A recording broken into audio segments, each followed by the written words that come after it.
Hi, this is Christina Pulver, Director of Operations at 401 Volleyball, and I'm here today with head coach Jolene Shepardson at University of South Florida in Tampa. So thanks so much for taking the time today. How are you, and how are you and the kids and the husband? How you doing with all this? We're actually doing really well. Thank you for asking, and thank you for having me on. It's been a blast coming out here making. I know it's a huge move for us, but it's been wonderful. We have a great administration, and it's nice to be back home. I'm actually from here, so. Yeah, no, I'm looking forward to talking and hearing a little bit more about what brought you back there. How are you guys staying connected with the team? I mean, you barely get to campus in January and then everything turns upside down. Yeah, we're doing some fun stuff here. We have the typical workouts with our strength coach going on, and he's meeting with them. And then we also, I came up with some funny themes, daily themes, like Make Yourself Better Monday. And we have a team like WhatsApp group that I put together. Everybody's on it. And we get to share with each other like daily videos that, make us better on Monday. Tuesday is like Technical Tuesday. So we go over we watch professional players and break down some video on what they're doing, some skill stuff, and our players get to see what we were working on in the gym prior to everything happening. And then Wednesday is just kind of what you're up to Wednesday, which is I want to hear, new books they're reading, games they're playing with their family, like whatever they're doing to kind of entertain themselves and interact with their families. And then Thursday is Thankful Thursday, so they have to share a little video on what they're thankful for, which has been a really cool, just to get to know them better, because this is a whole new team. And then Friday is Facts Only Friday, and this is another way to get to know them, because some of the facts have been personal, just like stuff of their past, and kind of sharing some personal facts about themselves. It's also a way for them to share the facts they're learning in their classes, things they're continuing to learn. Yeah. We give them off Saturday, and then Sunday is a Serve Others Sunday. So we're, typically in a spring, we're doing a lot of community service because it's off season and we're unable to really get out there physically. So I thought it was a good way for us to be creative and still give back different ways and kind of share that with each other. So there's a lot of interaction of little short video clips and text messages, and I'm really enjoying, learning about my players. And along with another cool thing we're doing is the rehab. So our trainer will, break down the ankle rehab, and they'll do it together on a little Zoom video group, or shoulder rehab. And I think this is really important for a lot of student athletes to continue, not just like the strength work, but also just the rehab to make sure that the little things stay strong. So when we do get back out there on the court, we're preventing injury. So I think this is something that should be stressed more, that I just haven't seen a lot. No, that's a great idea. I think I want to incorporate that at Forza. It's a very good idea. Yeah. Time to let the bodies rest too, right? Yeah, it's like an active resting. We send them like foam rollers, band, like a little package of this stuff to make sure they're doing this recovery things, even this time away from each other. Yeah. Hey, when are the 2020 signed recruits allowed to join the calls? So there's different kind of rules with that. Like once they sign or they're admitted to the school, depending if they're, a scholarship athlete or non-scholarship, you're allowed to have, video interaction with them, but they can't be involved in like team meetings or team instruction or things of this nature. So so there's a little bit of separation, but at least they can, meet their new teammates and kind of interact with them in different ways. But up until that point, if they're not signed or not, admitted to the university and meet those requirements by NCAA, then they have to just work with coaches, somebody that's passed the recruiting test, not the current student athlete. So they haven't changed or kind of those rules yet. Yeah. So let's talk about you. I think I first met you at Bakersfield and then you went to San Jose. Tell us a little bit about your coaching journey and how it brought you back to your alma mater. Yeah. So both my parents are college coaches. My dad coached men's college basketball my whole life, and my mom actually coached at a Division II here, University of Tampa, volleyball. So I think we were gym rats from the beginning, me and my sisters, and that really, I think, established it. I was the kid that wanted extra reps after practice and, begged for more and more coaching.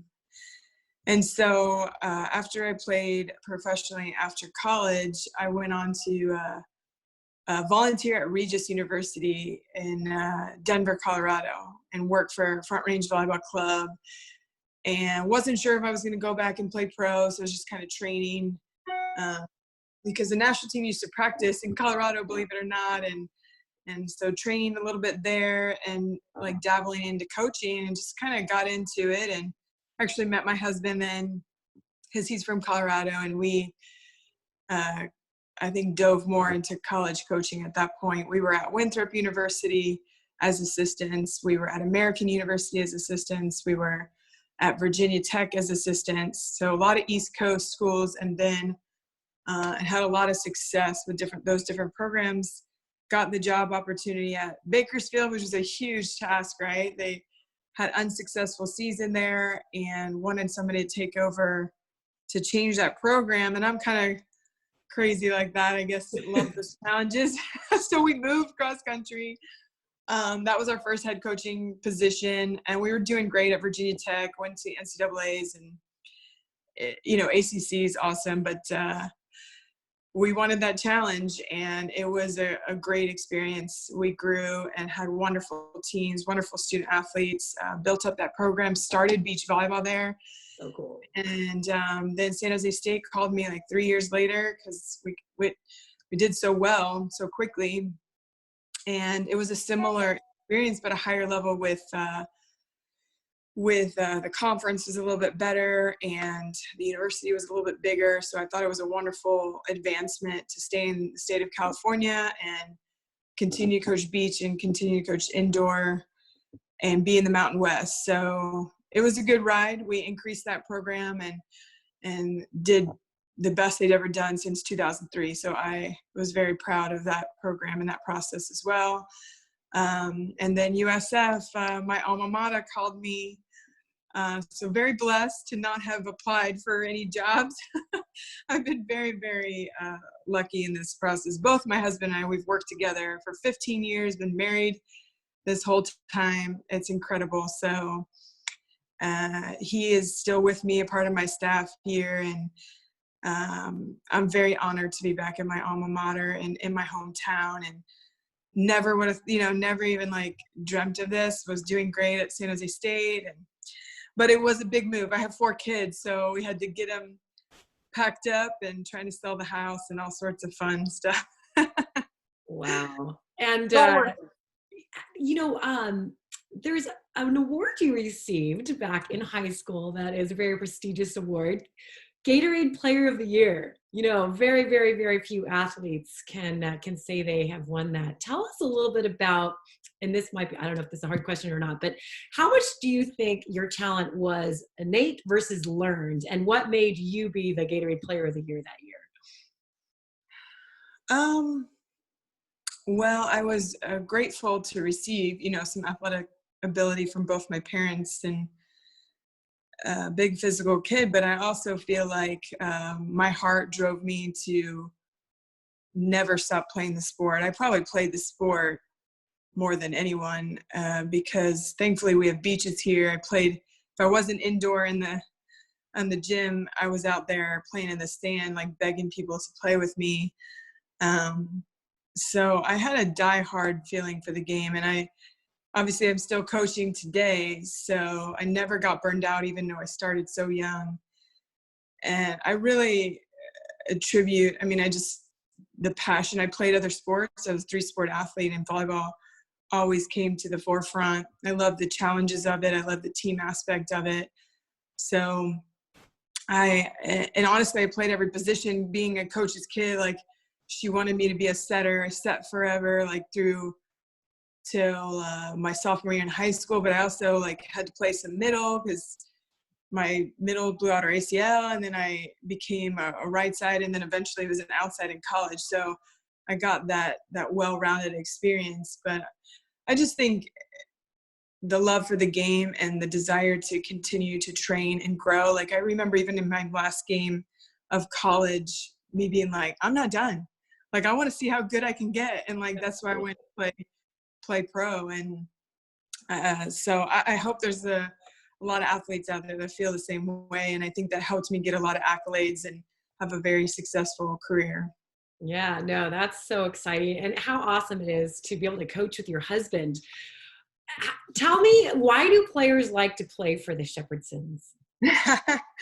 I think we invest a lot in our student athletes. We ask a lot out of them to be great teammates and great students and great athletes, like a holistic athlete, from the nutrition to the off the court workouts to on the court detail, and great teammates to give a lot to one another. So we invest a lot in them. I feel like we spend a lot of one-on-one meetings with them to see how they're doing, if they're understanding their role in the gym, you know, how is life, how's school, how's family. Like we spend a lot of this quality time, and we invest in not only their advancement and their growth on the court, but also just who they are. Like I love my job because I get to mentor these young women at a very crucial time in their lives. I think they can be really impacted in one way or the other. And honestly, my parents were college coaches, and I could see the impact they had on these young people's lives. And I was scared to death of it at first. I'm like, I'm not going to be a teacher. I'm not going to be a coach. Like they can have so much impact. I remember seriously having that conversation in my own head, like, this is insane. And then I got into college and started coaching club and camps, and I really enjoyed working with young athletes. And I was like, yeah, I'm going to give this a go.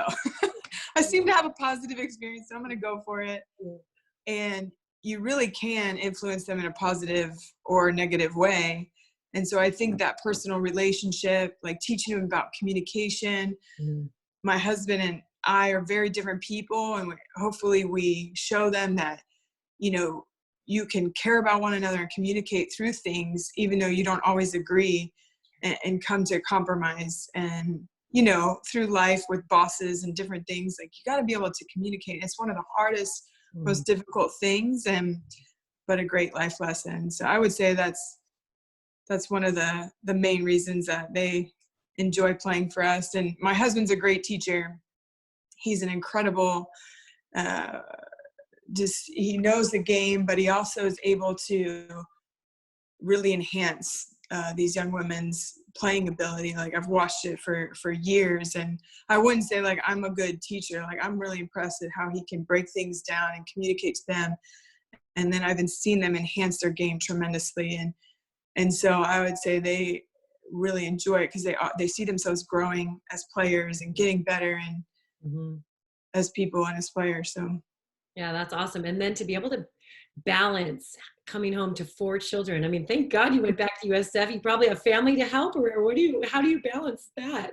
Well, yeah, to be honest, my mom has been a trooper. She moved out to California with us when we first had our first kid at Bakersfield, and she's been there every step of the way, like a huge blessing. And she knew a little bit, you know, coming from a Division II coach, like in the 80s versus now, right? It's a completely different world. But I tricked her into coming to help, and we're like workaholics, but she is too. She's an extremely hard worker, and she's taken our family like under her wing, and I couldn't be more grateful because we are on the road a lot, and my kids love her, adore her, and you know, she's a competitive, so she's taught them to compete and be great students. So yeah, my mom has been there to help us manage the kids, but you know, when we're home, and my husband is also a good teacher with my little ones, so we still can balance the family and the job, even though we love our job, great passion, and probably work too much. But it's a great environment too to have kids around. My student athletes love kids, and for the most part, and if they don't like kids, they get used to Yeah, exactly. it. So let's talk about University of South Florida. First off, compare the two conferences from the Big West, now to South Florida. How would the level compare? What was the Mountain West? I'm So sorry, Mountain now West. we're in the American Athletic Conference. I do think it's a strong conference. We talk about being Power Six. Like I think my athletic director here has a huge vision to be picked up by one of the Power Five conferences. So we got to win it in every sport here. And I think that's a wonderful goal, and definitely an accomplishable goal with the resources we have here at South Florida. Mm-hmm. It's so you see a lot more just bigger sports, like more fans, more money put into it here in the American Athletic Conference than the Mountain West.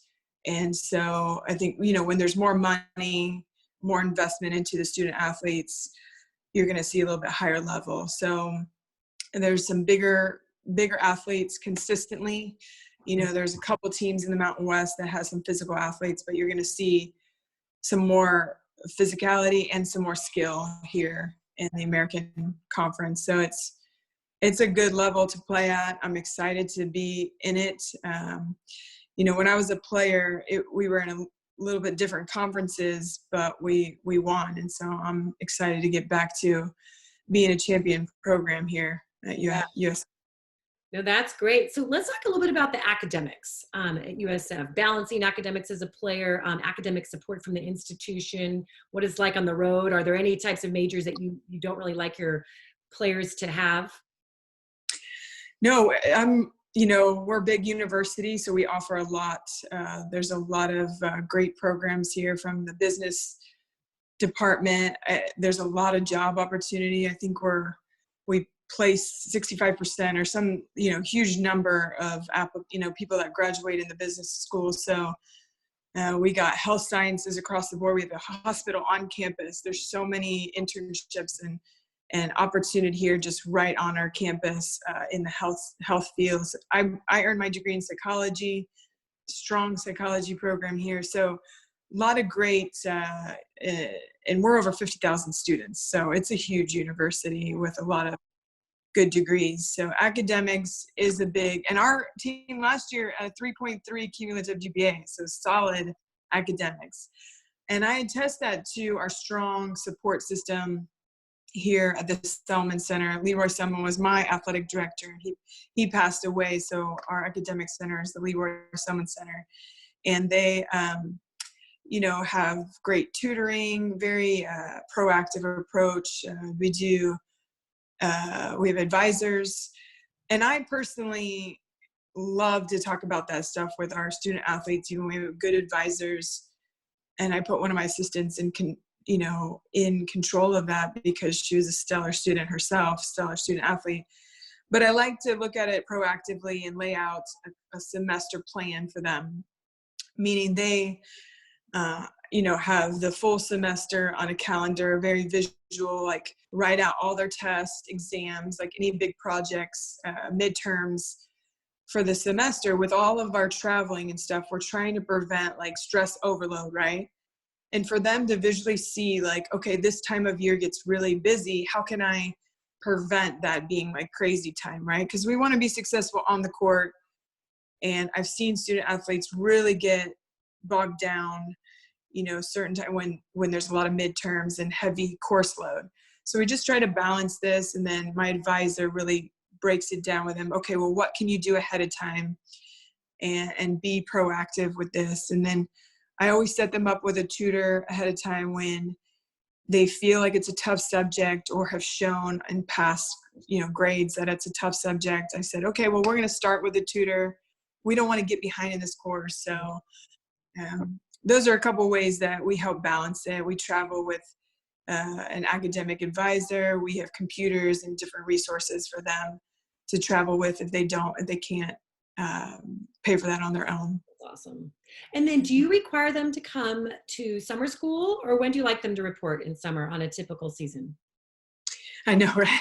A little different this year with everything being virtual, but most of the time, yeah, our summer session starts. There's a second summer session, especially a lot of the incoming players, and it's late June, so it's a little bit earlier here. And the advantages to that are we're done before preseason starts.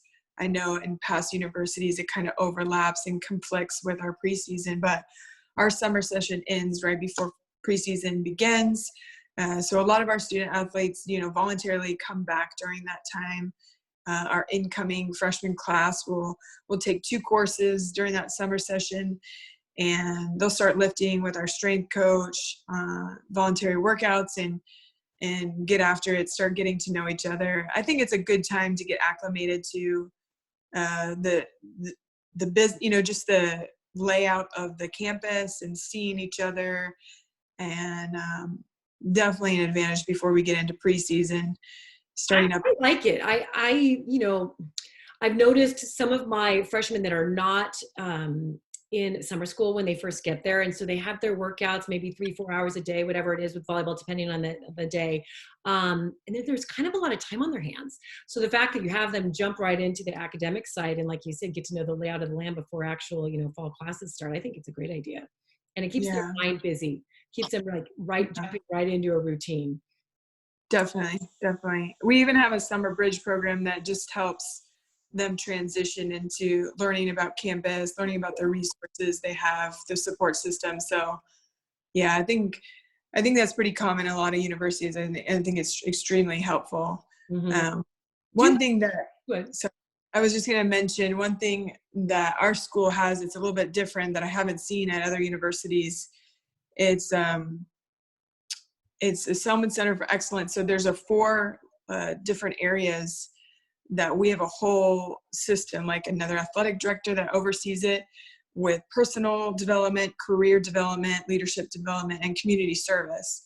Now you've seen like SAC and, Student Athlete Advisory Committee, but there's also the career development is huge. Like I've never seen it so detailed and so helpful, broken down at a university.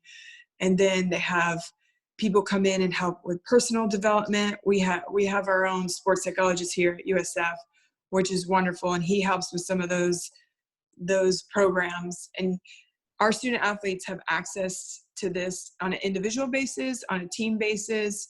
Like there's classes they can take on career development, like even financial, like learning about their financial help down the road, all sorts of great things that help me as a coach, because I feel like I was doing that. And now we have experts helping, and I can concentrate more on volleyball. Absolutely. No, that's very, very cool. And you guys are a really large school. So what's the social culture like when they're not playing volleyball? Are they allowed to be in the Greek life? Are they staying on campus? Or, what are they doing on the weekends? Yeah, our student athletes are their first year on campus. After that, they're allowed to move off campus, and most of them do, just because they want to manage their money. And there's a lot of apartments around our campus, a lot of young students here. It's a big university, so the Greek life is tough to manage. I think being a Division I athlete, you don't have necessarily that time. I mean, you're doing video and meetings and hanging out with your teammates, managing classes. So it's kind of a full load. So you don't see a lot of students interacting with the Greek life. They might get into their own club, something they really feel connected to, like a dance club, or maybe a cultural club that they really like. And I think that's good to have those extra friends and that outlet. But I feel like a lot of athletes, hang out with other athletes, go to the baseball game, go to the basketball games, and have those interactions and that support. I think that's a lot of fun for them. And I see that here at USF. I've seen that at my other schools. So I think that's really managing your money. And this isn't something I've covered yet on these calls. Can you talk a little bit about, for the scholarship athletes, what the difference is with managing their money as the freshmen versus when they're moving off campus? Yeah. Well, we have cost of attendance here, so you get that extra stipend on top of your full scholarship, which is a huge advantage to have that extra income. I think it's enough to save up for flights home if they live a little bit further away. And so I'll sit down with them and help them plan, hey, like if you save this much here, you'll be able to pay, for a flight to go home for summer. They start receiving that here, the first week of school. There's also a summer stipend if they're taking a summer course. Awesome. And so I felt rich as a student athlete and didn't even have cost of attendance back when I played. But, I feel like even as a freshman, you're getting this stipend, and you're already getting plenty of food with your swipes and your meal plans, and us being able to feed them pretty often. We have training table here and recovery meals and recovery drinks at USF. And, so if they're smart, our campus is huge. There's several places to eat. I help them manage, where they can eat in relation to the classes and getting up to practice on time. Like we map it out and stuff when I got here, because you want them to recover well and eat the best food and not have to spend extra money because it's already paid for when they're on campus. And we also have free breakfast at this place right next to the athletic facilities for all the student athletes, whether they're on scholarship or not. So that's a huge advantage, right? Because we want them to wake up and eat before they go off to class, to be recovering well. And then once they move off campus, again, they're dealing with a huge check each month. And so, that might be really eye-opening to some student athletes. And so we sit down, my husband he's really good at this as well. We sit down and say, okay, this is how you want to look at it and not just spend it all at, if you're getting it just the academic, 10 months, you may have to set aside some time for June and July, or set aside some money to help pay those bills, because you have to sign a 12-month lease when you move on campus. Yeah. So thinking ahead, right? Not a lot of college students do this. Yeah. So I was pretty frugal as a kid, but not very many are this way. So I feel like it needs to just be a little bit of education and planning, and it really helps them. That way they're not having that financial stress later. Because I'm hopefully helping them prevent stress, right? Because we want them to be successful, happy, and focused on their classes, focused on the court. So anything we can do, right. set it up. Are you, the Californians are going to ask this question. How close are you to the beach? Oh, yeah. It's about 45 minutes, and it's worth the drive. Like I went there all the time when I was a student, especially in the spring. We got like weekends off for the first, month and a half. Great opportunity to just go be a beach bum. Like I played a lot of beach volleyball on the weekends, but it's beautiful white sand. Clearwater is 45 minutes away, and it's just all interstate. It's a beautiful drive. You have to go over the bridge, and you actually see dolphins, jumping in the water. And I definitely think it's worth it. And St. Pete is also, like, since I was a local, I knew like the quieter beaches. It's 45 minutes as well, and it's a little bit less touristy. So it's a great area. And downtown is a vibrant downtown. We got a lot of young up and coming businesses. Tampa Bay Lightning is huge. So downtown is really a fun place to hang out. And there's a bay right there. So it's by the water also. It's not like a beach, but it's still a beautiful downtown and fun place to hang out. So a lot of great aspects about Tampa and USF. No, I can tell you're super passionate, and, obviously returning after being a player there, it sounds like just an incredible, well-rounded place to play volleyball. Yes. Yes. Institution. And I definitely want to try and get a player to you. Please, I know. That's exactly what we want. We're looking to get back to that championship team, winning conference, going to NCAAs, and Yeah. just like it was when I was a player here. And so, Mhm. yeah, if you have players that want to join us in doing that, let's get them on board. If not, I'd love for people just watch us grow, watch our program. It's an incredible university, great location, a lot of good academics here, and a great volleyball conference. No, well, thank you so much. You've covered so much. Was there anything else you wanted to share about the school that we didn't cover? No, just thank you for your time. I think this is a great thing for these young athletes to learn about us, even we're far East Coast, but a lot of good universities out there, including ours, that can open the eyes to a lot of these young women. So thank you for your time. Thank you for Thank this you. opportunity. Look forward to seeing you out on the road, hopefully soon. Yes, take Take care. care. Good luck.